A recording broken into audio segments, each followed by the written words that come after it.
Ассалаумағалейкум достар.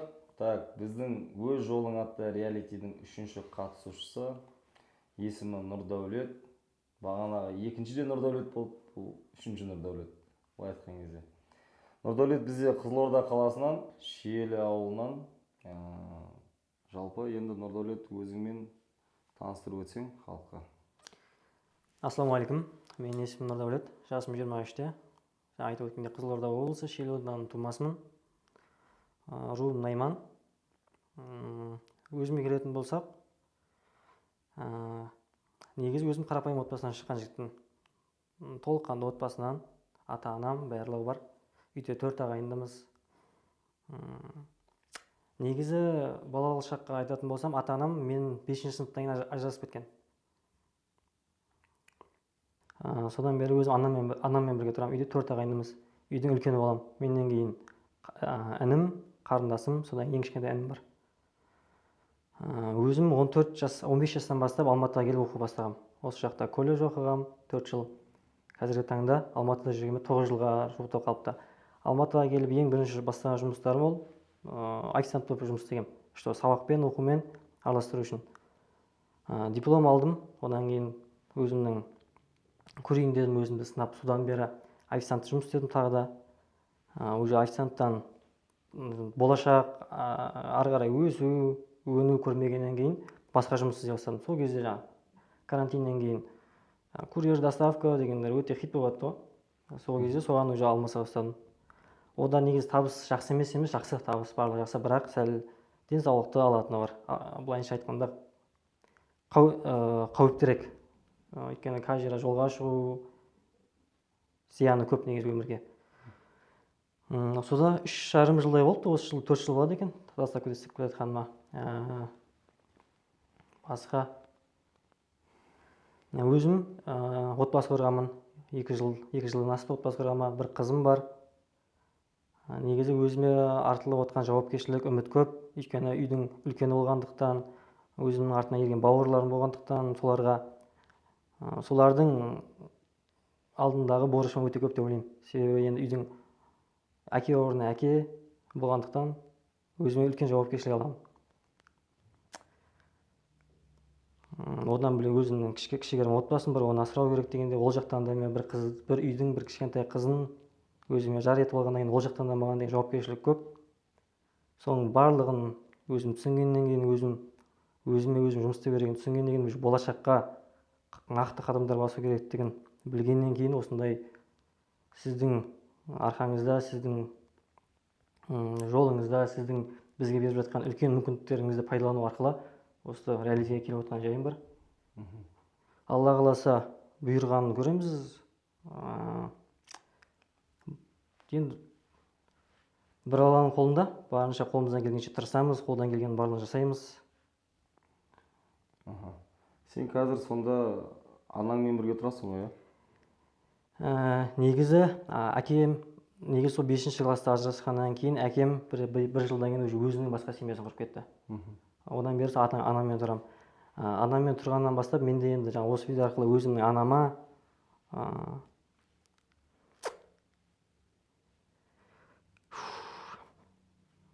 бір рахметімді білдіргім келеді. Жалпы анаң жұмыс істей ме қазір? Негізі қазіргі таңда жұмыс істеген мұғалім болып, қазіргі таңда жұмыссыз, осы Алматыда. Інілерің қайда? Іні, қарындасың? Інім осы Алматыда, қарындасым тоже Алматыда, олар оқиды осы Алматыда.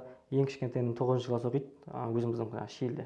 Бұйырса осы жылы уже 9-ші класты бітіреді, сонымен Алматы ауылда оқуға келеді. Негізі отбасымызбен толықтай осы Алматыдамыз. Анаң жалпы қазір жұмыс істемейді? Жұмыс істемейді. Кім бағып отыр барлығын? Мен, інім. Қаржылай сен және інің.Інің сенен неше жас кіші? 2 жас. 2 жас кіші. Ол не жұмыс істейді? Тоже неде доставкада. Екеуің де көрерсіңдер, иә? Жалпы соңғы кезде өзімде рилстарда, соңғы видеоларымда көбі байқаған шығар, то что мен именно курьер болып жұмыс істеп жатқан жігіттерге көп аяқ киім беріп жүрдім. Жұмыс оңай емес, бірақ адам отбасын асырау келген кезде адам жұмыс таңдамай бастайды. Кез келген жұмысты қолға алу керек болады. именно жауапкершілігі бар ер азаматтар, олар уже жұмыс таңдамай кез келген жұмыс істеп бастайды. Иә, сенің екінші видеоң маған өтті, иә.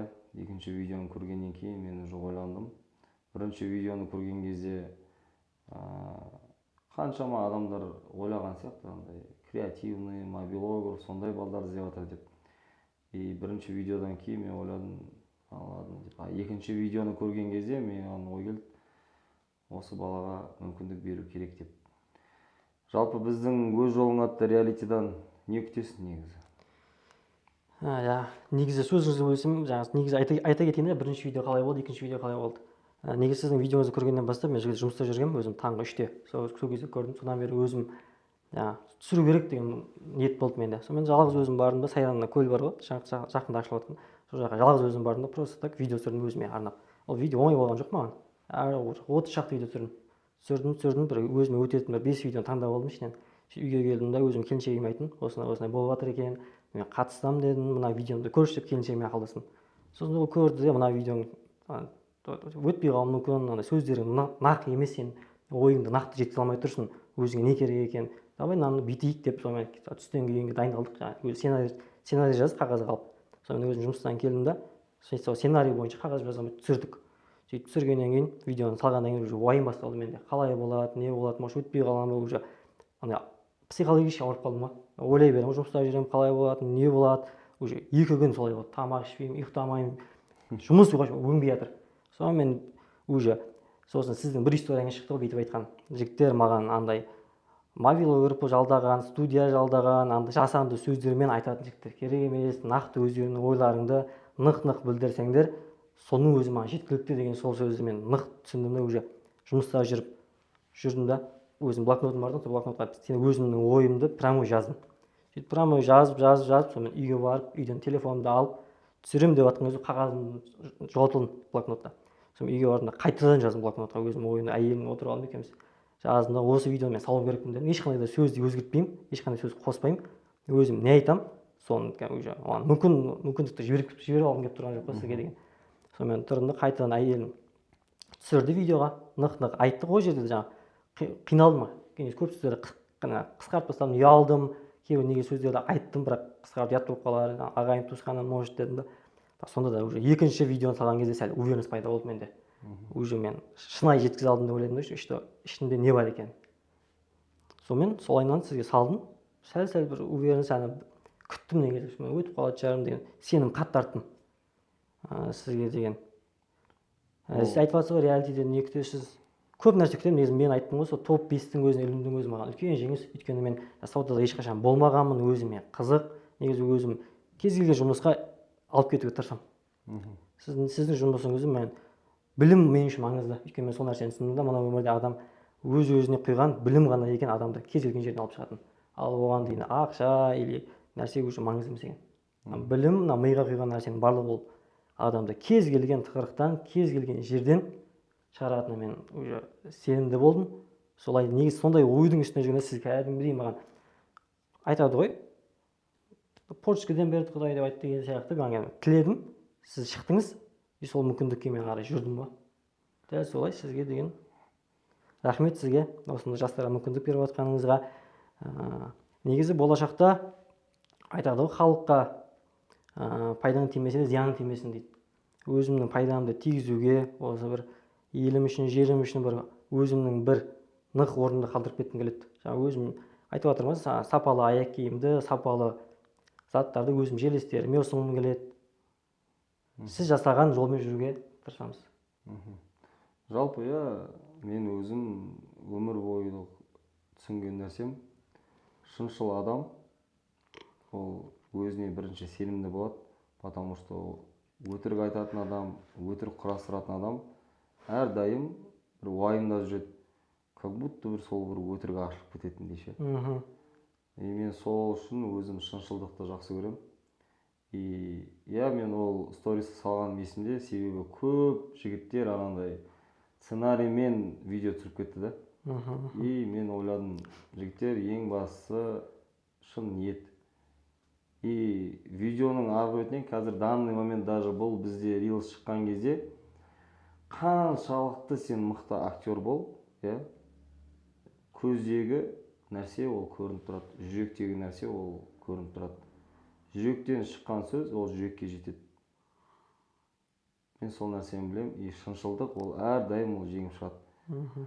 Альхамдулиллах, значит, сен екіншісінде өзің нақты шыншыл, өз-өзіңмен шыншыл болайын деп екінші салған видеоң бізге өтті. Альхамдулиллах, біз сені таңдадық.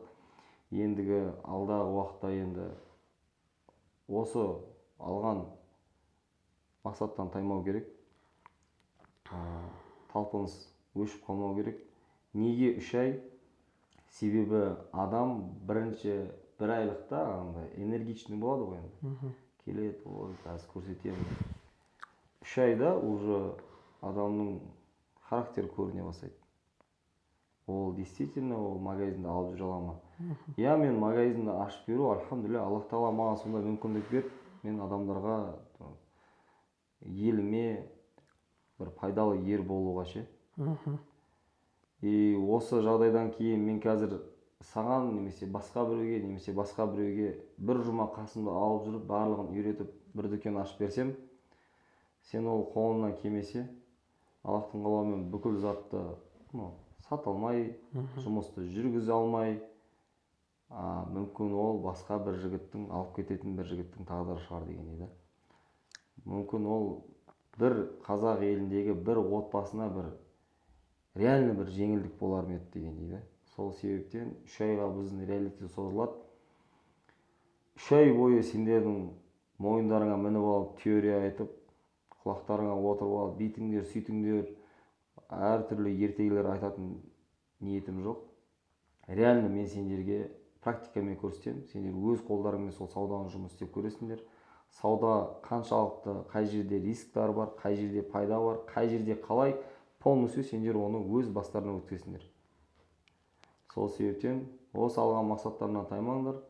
Иншаллах, әрқайсының өздерінің мақсаттарың бар. Біреулерің аналарыңа көмектесіп жатсыңдар, біреулерің бір отбасына бағып жатсыңдар. Сол себепті мақсаттарынан таймаңдар. Ал енді данный момент бұл реалитидің соңы, жеңімпазды жалпы мен халыққа ұсынғым келеді. Сондай ниетте отырмын. Сол себептен енді әр қайсының қандай ниетте бар екенін, сөйлеген сөздерінің барлығын ол камера по-любому передавать етеді. Қаншалықты біз даже бұрында бір кино қарап отқан кезде бір актерға сенбейсің ғой мысалы. Осы ойнатып отыр дейсің ғой мысалы. Сол сияқты бұл нәрсенің барлығы тіке көзіміз, айтып отқан сөзіміз, шыншылдығымыз ол барлығы камераның ары бетінен көрінеді. Сол үшін енді бұйырса өзіңнің жанкүйерлерің болу керек. Саған болеть ететін былай айтқан кезде. И бір жолдауың болса, бисмиллах жолдап, келесі жігітке көшейік. Ал енді өзім жерлестеріме жолдаймын. Негізі өзімнің туған-туысқандарыма, жаңағыдай маған поддержкасын беріп жатқандарға рахмет. Солардың үмітін ақтауға до конца қолымнан келгенше тырысамын. Бұйыртса, тек қана сәттілік бізге. Ал қолымнан келгенше шынайы болуға, және шыншыл болуға, және батыл болуға, өзімнің нағыз не нәрсеге дайын екенімді көрсетуге дайынмын. Иншаллах, Аллах Тағала ниетіңе жеткізсін бауырым. Все, Нұрдәулет бауырым, сенмен танысқаныма қуаныштымын, халық та қуанышты деп ойлаймын. Иншаллах, енді бізде неше адам қалды әлі? 2 адам. 2 адам қалды. 2 адаммен танысып, дальше уже кете берейік. Рахмет сізге.